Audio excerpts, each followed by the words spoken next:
Coucou mes gazelles, bienvenue pour cette capsule du lundi. J'espère que vous allez bien, que vous vous portez tous très bien et que ce week-end s'est bien passé pour vous.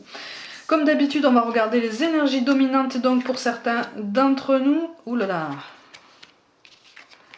Allez, on va essayer de bien commencer la semaine quand même.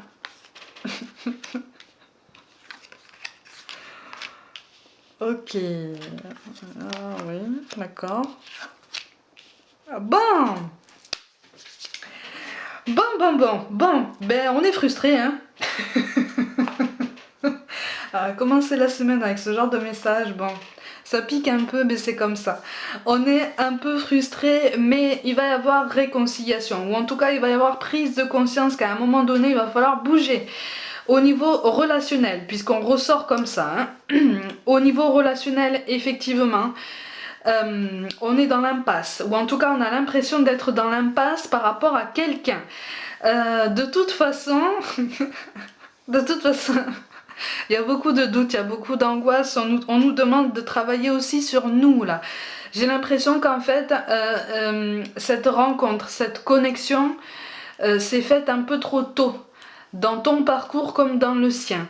Un peu trop tôt en ce sens que c'est comme si en fait vraiment vous étiez fait un petit coucou, comme si l'univers en fait vous avait donné la permission de vous faire un petit coucou juste avant de vous dire bon maintenant vous allez travailler chacun de votre côté parce que vous avez voilà, on vous a fait un cadeau, vous avez potentiellement un objectif. Si vous choisissez de faire de votre évolution commune votre objectif, par contre il va falloir travailler chacun de son côté parce que il y a encore des choses à regarder, il y a encore des choses à régler tant au niveau personnel que mutuel. J'ai l'impression quand même, qu'il y a une peur de s'engager, qu'il y a une peur de s'engager. J'ai l'impression qu'en fait, les circonstances font que au moins l'un de vous, si ce n'est vous deux, êtes dans l'expectative d'un pas ou en tout cas d'une évolution concrète de l'autre. C'est comme si chacun vous attendiez, chacun de votre côté, de constater concrètement dans la matière l'évolution de l'autre, de la personne à laquelle tu penses, pour pouvoir enfin te dire ah je peux enfin faire un pas en avant vers lui, vers elle, pour enfin concrétiser quelque chose. Mais pour certains d'entre vous, vous êtes encore dans ce tourbillon qui vous fait dire bon, j'attends une preuve, j'attends quelque chose de concret, une observation vraiment concrète, quelque chose que je peux vraiment palper dans la matière. Et puis finalement, vous êtes sur cette ambivalence qui vous fait dire dans vos moments de doute, est-ce que je fais bien finalement de m'engager dans ça? Est-ce que je devrais pas plutôt lâcher prise complètement, voire même abandonner? Puisque je te rappelle que lâcher prise ne signifie pas abandonner. Est-ce que je ne devrais pas me concentrer sur le professionnel, sur ma famille, sur ma spiritualité, sur mon bien-être, sur mon élévation? Est-ce que je fais bien d'investir autant d'énergie sur cette personne, sur l'évolution de cette personne, sur l'évolution que je peux potentiellement viser avec cette personne? Ça fait beaucoup trop de questions. Ça fait beaucoup trop de questions. À un moment donné, il va falloir te recentrer aussi. C'est ça qui est difficile aussi. C'est quand on voit qu'en fait une situation est complètement bloquée. Soit c'est toi qui bloques parce que tu as encore beaucoup trop de questions de ton côté à régler, voire même des questions qui n'ont absolument rien à voir avec la personne en face de toi. Soit c'est le cas en fait en face de toi et tu te sens jugé. Tu te sens injustement jugé. Tu te sens sous-estimé ou mésestimé, c'est particulièrement frustrant. On te demande de te recentrer sur toi et de t'aligner là, de t'aligner davantage parce que de toute façon c'est un passage à vide qui visiblement était écrit. Encore une fois, c'est comme si l'univers vous avait permis à tous les deux, vous avez donné cette chance, parce que c'est une chance en fait qu'on vous a donné, d'entrer en contact, de vous connaître, de vraiment ressentir cette connexion, cette attraction. Mais par contre, effectivement, ça peut être injuste, ça peut être ressenti comme quelque chose d'injuste au niveau de cet éloignement. On n'est pas forcément sur un éloignement géographique, mais on est sur un décalage spirituel, sur un manque de clairvoyance, ou en tout cas sur deux égos qui se battent en duel. Là, on est vraiment sur une bataille d'ego, on est vraiment sur deux fiertés à même échelle qui sont entrées en collision. tu vois. Donc on a du mal à accepter certaines choses, on a du mal à accepter de remettre en question certaines de nos certitudes, on a du mal à accepter de changer de point de vue sur la situation, mais là c'est une difficulté de prise de conscience qui se fait aussi bien en face de toi qu'en toi-même. Et c'est ça qui est difficile à accepter. Mais on te demande effectivement de te mettre face à cette montagne et de te dire, bon maintenant cette montagne je peux la gravir. Ça n'est pas forcément en face de moi qu'on doit le faire, je dois aussi le faire. Je dois aussi le faire, je dois aussi faire cet effort. Pas facile, hein? Cet effort, ça consiste à travailler sur ses peurs, sur ses angoisses, sur la peur du rejet, la peur de l'abandon. J'ai l'impression qu'il y a une peur de l'oubli aussi.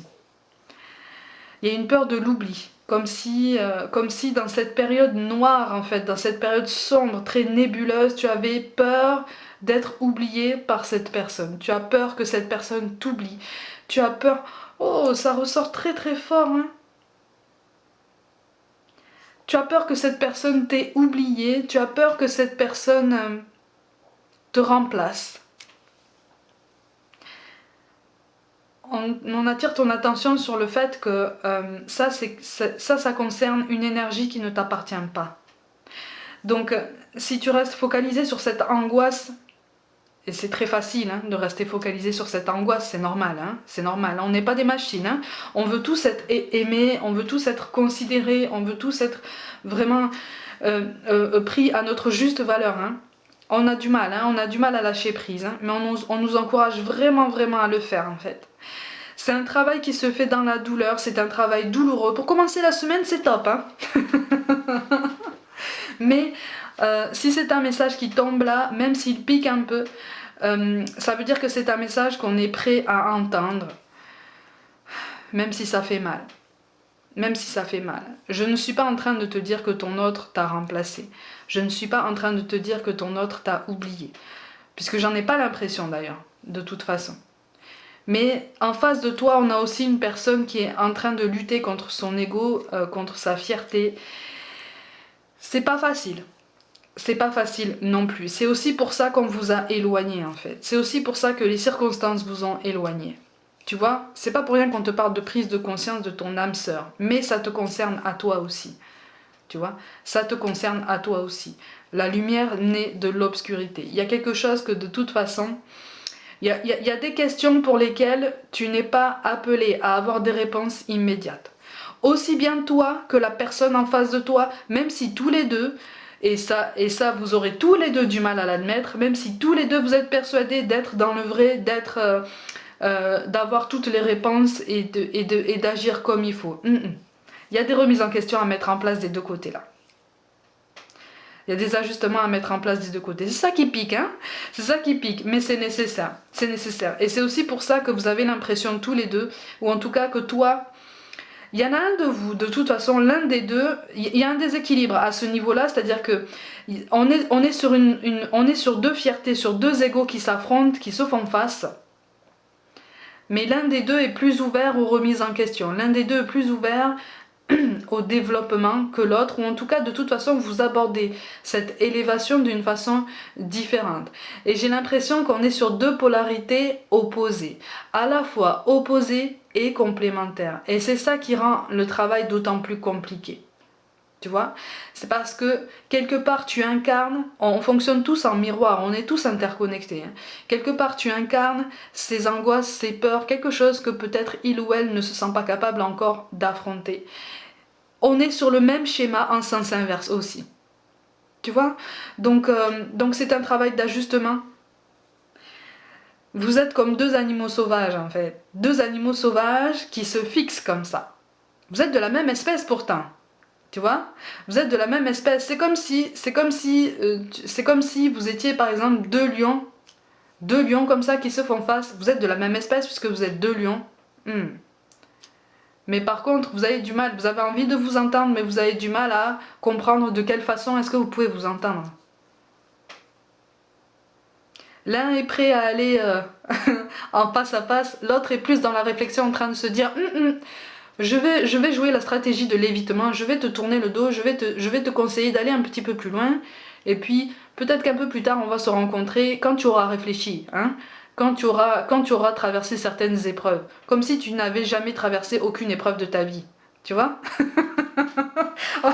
On est un petit peu sur ça. D'où cette frustration immense qui remonte là. D'où ce sentiment de colère même. Ce sentiment de rancœur. Hein? Essaye de transcender cette énergie. C'est quelque chose qui te demande beaucoup de force, justement.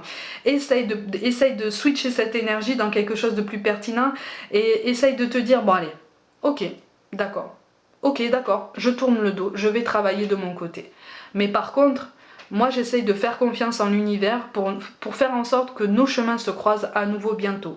Par contre, tu as intérêt, toi en face de moi, tu as intérêt d'avoir réfléchi, tu as intérêt d'avoir mis ton ego, ou en tout cas d'avoir travaillé ta fierté, d'avoir remis en question ton ego, de t'être mis en face à face avec lui pour évoluer toi aussi sur tes questionnements, sur tes ambitions et sur la façon dont tu voudrais évoluer avec moi, hein, parce que peut-être qu'au bout d'un moment, moi je ne voudrais plus évoluer dans la même direction que toi.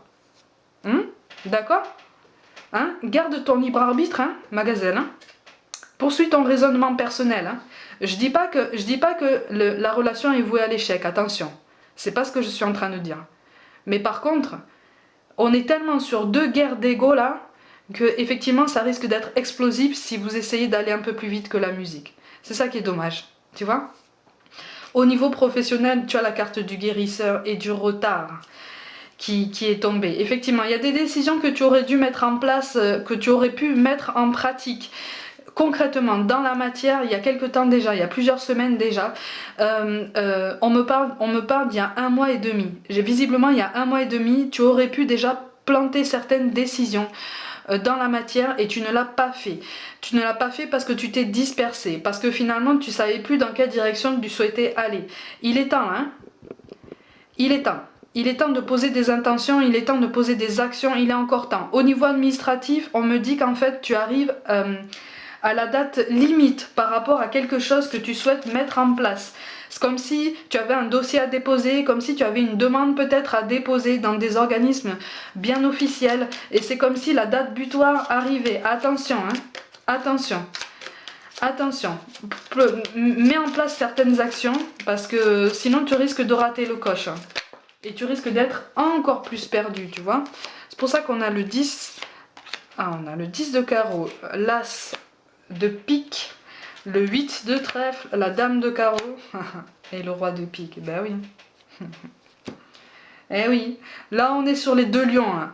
Là, on est sur les deux lions qui s'affrontent, là. Sauf qu'en fait, avec le 10 de carreau, effectivement, il va y avoir une conversation. Il y a quelque chose qui, de toute façon... Il y a une action, il y a une initiative qui n'a pas été mise en place là pour différentes raisons, qui a été repoussée, qui a été mais même balayée d'un revers de main. Et là, on te demande de le mettre en place, tout domaine confondu là. Hein. Avec l'as de pique et le 8 de trèfle, de toute façon, on est synonyme. On est sur une belle progression. On est sur quelque chose qui est censé t'aider à avancer. Mais par contre, tu vois, on te parle. Ok. Ah, on te parle de créativité, de projet, d'amour et de travail. Ben tiens, il n'y a plus qu'à mettre en place. Hein, il n'y a plus qu'à mettre en place l'évolution de ton introspection. En espérant qu'en face de toi, on fasse le même travail. Sache que de toute façon, on est tous interconnectés. Donc si toi, tu ne mènes pas ce travail-là, en face de toi, peut-être qu'on ne le mènera pas non plus. Tu vois, peut-être. Peut-être que tu es force de réflexion, force d'attraction. Tu vois? Ou en tout cas, peut-être qu'on te demande aussi de réfléchir en ta capacité de devenir cette force d'attraction. C'est pas facile, hein? C'est pas facile, mais avec la carte de la créativité, de toute façon, c'est comme si on te disait que tu avais déjà toutes les informations à disposition. Ben tiens, oh, là, il y a un bélier là. Pour évoluer. Mais effectivement, il va falloir essayer d'avancer en conscience et d'apprendre un peu de la situation actuelle. J'ai l'impression que là, on t'envoie des signes actuellement dans ta situation, surtout dans tes moments où tu es au plus bas, pour t'encourager à t'ouvrir, t'encourager à rester conscient de ce qui se passe, à rester conscient en fait de ta belle évolution. Donc continue ton chemin, tu es en bonne voie. Regarde, on te parle de destin. Ton destin est de prospérer, de briller, de transformer son cours en un avenir radieux. Donc crois en ton potentiel, tout domaine confondu. Il y a quelque chose à mettre en place là et qui aurait dû déjà être mis en place ou en tout cas qui aurait dû être discuté il y a un moment déjà. Il est encore temps. On te parle d'ange de guérison. Ben voilà. À ce moment très spécial, tu es baigné dans un halo de lumière dorée et vert profond. Accepte cette guérison. Nous, tes anges, nous t'enlaçons avec nos ailes d'amour. Tu es libre pour l'éternité, éternellement pur et pour toujours dans l'abondance. Bon, la guérison, ça concerne le relationnel, comme je viens de t'en parler. Au niveau professionnel, il est question aussi de ne pas avoir peur de réussir, de ne pas avoir peur d'essayer. Ose, entreprends, tu as tout ce qu'il faut pour déployer tes ailes maintenant, vas-y. Tu vois, dès qu'une occasion se présente pour évoluer, pour planter des décisions, pour marquer ta présence, vas-y, fais-le. Et enfin, on te parle de pensée positive. La pensée positive est essentielle pour se créer une vie saine dans l'abondance. Une attitude positive alimentée de pensées et d'objectifs positifs sont les clés du bonheur. Ne t'inquiète pas, reste dans l'amour. C'est le plus difficile ici, hein. C'est le plus difficile ici. Entretenir la pensée positive, discipliner son état d'esprit pour pouvoir avancer à chaque jour, même à pas de fourmi. Mais si on nous le dit, ma gazelle, c'est qu'on est capable de le faire. D'accord? Comme d'habitude, prenez soin de vous. Croyez en vous. Pour toute guidance personnelle, envoyez-moi un mail. Abonnez-vous à ma chaîne, likez, commentez, mettez des petits pouces bleus, activez la petite cloche et partagez mon travail en masse autour de vous si le cœur vous en dit. Je vous invite à me rejoindre sur Facebook et sur Instagram pour notamment des petites guidances flash. Je vous envoie tout mon amour et je vous dis à demain.